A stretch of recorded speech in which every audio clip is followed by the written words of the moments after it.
เฮลโลสบายดีสวัสดีจ้าพ่อแม่พี่น้องยินดีต้อนรับเข้าสู่ส่องน้องตายสาวดาวคือเก่าเด้อเนาะให้หนาให้ตาไป2 วันพี่น้องขอโทษขอไฟเด้อมื้อนี้น้องตายสิพามาเบิ่งบรรยากาศกลางทุ่งนาเนาะหลังจากน้ำเศร้าน้ำก็คือสิบกไปหลายมื้อเด้อพี่น้องสิพามาเบิ่งเขามื้อนี้เบิ่งแน่นี่โอ้บอกเลยว่าสุดยอดอันนี้คือเขาเจ้าเริ่มเกี่ยวแล้วนี่เห็นบ่คะมื้ออื่นนี่ก็คือเริ่มเขาสู่การเกี่ยวเขาเลยเนาะน้องตายก็สิได้เกี่ยวเขาแล้วบัดนี้เห็นบ่ล่าวงการอันนั้น ปาตอกปาตีเลยเนาะสิมาเขาสู่การเกี่ยวเขาแล้วบัดนี้นี่ก็จะเป็นอันเขาเนาะเขามันก็บ่อยากงามปานใดเขามันตายมันเป็นบัวเด้พี่น้องแต่ว่าเขาท่านั้นงามมึงในที่ออนซอนบักคามนี่พออยากได้บักคามมาเอาแล้วจ้าอยู่ต้นน้องตาเองเนาะเนี้ยมันนี่น้องตา15ยางน้ำลังไว้ยางน้ำกลนอีพอแล้วจิลงไปเอางูเอาพุ่นน่ะมึงในที่เขาน้องตานี่ตายเบิดมันเป็นบัวนี่ให้นี่มันเป็นบัวโอ้โหว่ามันเกิดจากยังอู้เดี๋ยวน้องตายสิเอาบักขามมาเห็ดบักขามแซ่อิ่มก่อนพี่น้องเลยนี่ทำมะขามแซ่อิ่มเนาะ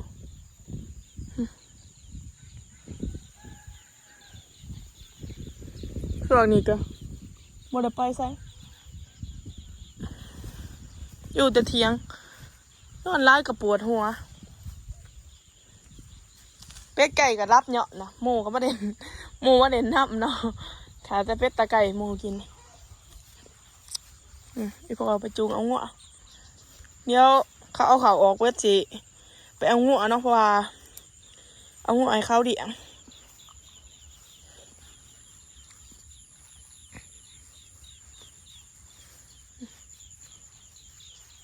นกกระหลายเอียงนกกระจิบ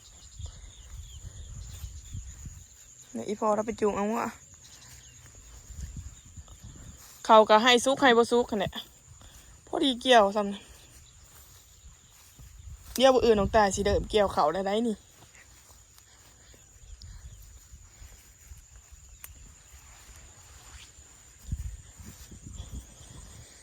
โอ้นี่เนาะเขาจะเกี่ยวแล้วก็กองไว้เอ้าว่าเป็นเดะเอาแล้ววะนี่ว่ะดิเละเอาละเละแล้ววะนี่พ่อวัดตัวนี้บนหน้าแล้วพ่อหน้าบางแสนเดะเอาแล้ววะเนาะเดี๋ยวเบิดแต่ดีพี่น้องเกี่ยวซองมือเดี๋ยวเก่งอันนี้ในกองเขาเนาะได้บ่ได้สาวสอบฮะ9 สอบปี1กันบ่คำว่าไร19เป็นรูปบ่ไม่รูปยังเห็นหน้าตัวเองสบายดีเลยติล่ะนี่เนาะอีพอเรามาจุงเอางัวหน่อยพี่น้องจุงว่าน้อยนี่เนาะพอได้สบายดีนะสบายดีจุงจะได้สวนนี่เห็ดอีหยังอยู่จุงว่าคือปลากินต่อเพื่องไม่มันบอกกินเลยว่าหน่อยเนาะงัวซ้ำนี่คล้ายเขาคล้ายตัวเท่าไหร่ถ้าเป็นเงินบาทตัวละ10,000นะพี่น้องโอ้บ่หอดดอกเนาะประมาณตัว5,000พี่น้องซ้ำนี่เพิ่ง5,000นะ5,000ก็บ่หอดบ่2,500โผู้โอ้ยก็2,500โอ้ยเบากระบาบ2,500ตัวเงินเป็นเงินเขาลายไปไหนเลยเฮ้เป็นเงินไทย2,500กระดานไปนี่กระไรไปโผู้ด่านไปอีหยังพี่น้องเป็นเงินเก็บกันยัง1,500,000อีพอว่างัวแล้วนี่แซมนี่เขาขายตัว2,500พอเอาอยู่ป่ะพี่น้อง2,500กับบ่มีคนซื้องัวไปยันออกตายไปเบิ่งว้ายหมายสิมาสดเขาได้เป๊ะจะลงขนาดไหนว่าหน่อยสดพี่น้องนี่กองเขาเกี่ยวดาวเขาเจ้ากระสิกองไว้เนี่ยหรือเอาผ้าแพร่โป๊กไว้หยาดฝนตกหับเนาะผุนได้ถามว่ามีทางโดดเขาก็จังสีมาฝนแต่ว่าตอนนี้มันบ่มีทางโดดเห็นบ่เขามันอันนี้เบิด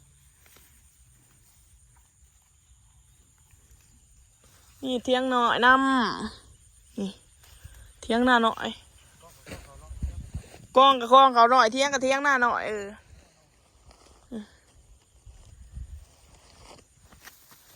ถียงนาเถียงนาน้อย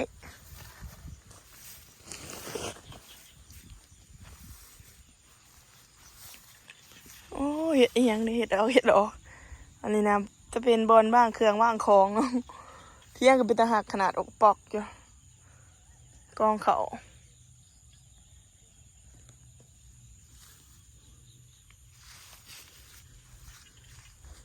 ฟ้าหนองตาเดียงปลาเดี๋ยวสิพาไปเบิ่งเนาะบางอย่างนี่มันตึกเอาล่ะเพราะได้กินอยู่ปลาเดียง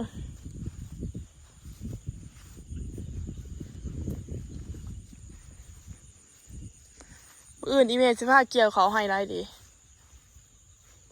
โอ้จะมาแถวดุมนี่เขางะมาดิสุดยอดเด้อ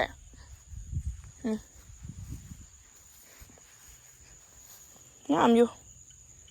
แถวนี้โอเคอยู่เขา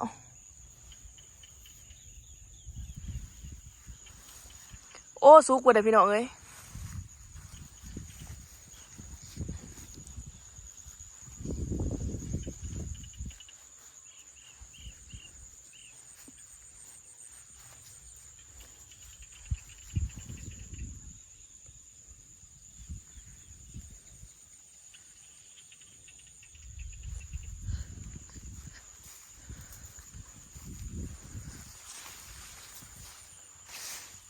เกี่ยวแล้วให้หนึ่ง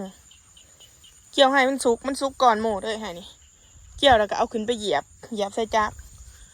แล้วเอาละมืออื่นนี่แหละสิเริ่มเกี่ยวอีกแล้วบ่ได้ใครตีมืออื่นเพราะได้เกี่ยวเขาเกี่ยวนะ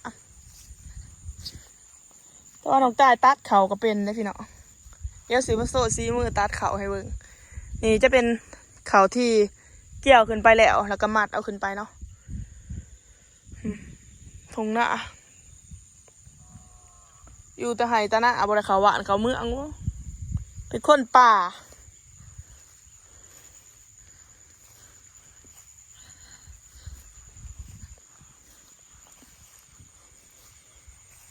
นี่ก็จะเป็นสางหรือว่าสาโอ้จากมือสิต้อง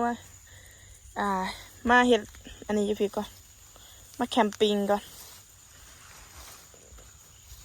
นี่อันนี้เป็นซาเนาะซาของตาเดียงปลาไว้จากมือสิลงมาหาเด็ดนี่พี่อยากเห็ดเตียงนี่บ่มีเวลาเห็ดจักเถื่อเห็ดใบแล้วก็เห็ดบ่ได้เอาเนาะ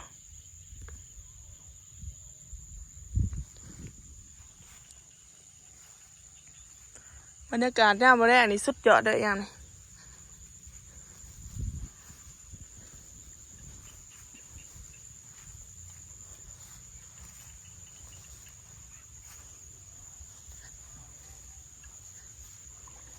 น่ะ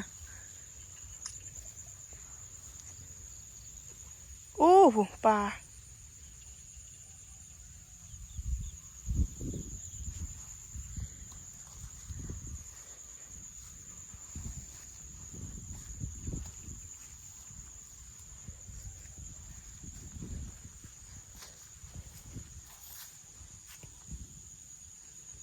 ส่วนนี้ก็สิถ่ายคลิปลงสระเนี่ยเด้อพี่น้องขอโทษขออภัยน้ำได้หลายจักเป็นหยังส่วนนี้โอ้ใส่ความคิดร้ายโผดคิดร้ายกับปวดสมอง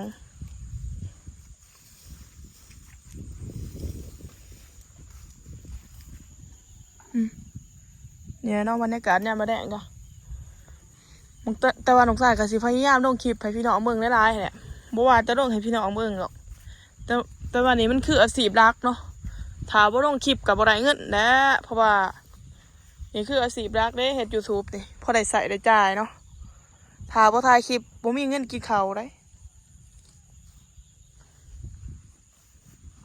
มีแต่ว่าฝากให้พ่อแม่พี่น้องเบิ่งคลิปน้องตายเด้อ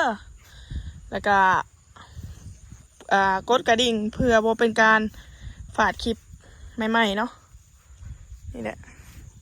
น้องตายกับสิพยายามถ่ายคลิปให้เบิ่งหลายๆเก็บผักกระแยงก่อนดอกนี่เนาะผักกระแยงก็โอ้ก็โอเคผักกระแยงมาแล้ว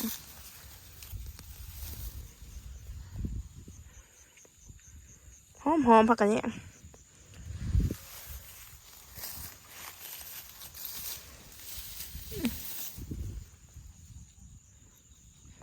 มีแต่ว่าพอกันใหม่คลิปหน้าเด้อฝากกดไลค์กดแชร์กดติดตามเพื่อเป็นกำลังใจให้น้องตายเด้อบ๊ายบาย